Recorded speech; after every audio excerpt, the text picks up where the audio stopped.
20 मे रोजी औषध विक्रेत्यांचा देशव्यापी बंद. चंद्रपुरातील सर्व मेडिकल दुकाने राहणार बंद.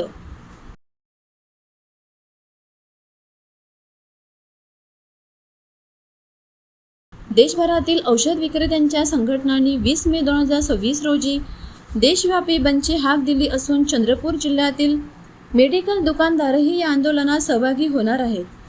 ऑनलाईन औषध विक्री व मोठ्या कॉर्पोरेट कंपन्यांकडून वाढत असलेल्या गैरव्यवहारी स्पर्धेविरोधात हा बंद पुकारण्यात आला आहे. महाराष्ट्र राज्य औषध विक्रेता व व्यापारी संघटनेचे उपाध्यक्ष मुकुंद दुबे यांनी पत्रकार परिषदेत ही माहिती दिली. त्यांनी सांगितले की औषध व्यवसाय हा औषध व सौंदर्य प्रसाधन कायदा 1940 आणि नियम 1945 अंतर्गत चालतो. मात्र केंद्र सरकारने आंतरजालाद्वारे औषध विक्रीला परवानगी देणारी अधिसूचना जारी केल्यामुळे पारंपरिक औषध विक्रेत्यांमध्ये तीव्र नाराजी निर्माण झाली आहे. साथीच्या काळात घरपोच औषध सेवा देण्यासाठी दिलेली तात्पुरती सवलत आता कायमस्वरूपी स्वरूप घेत असल्याने छोट्या औषध विक्रेत्यांचा व्यवसाय धोक्यात असल्याची चिंता संघटनेने व्यक्त केली आहे. ग्रामीण भागातील औषध वितरण व्यवस्थेवरही याचा विपरीत परिणाम होऊ शकतो असेही त्यांनी नमूद केले.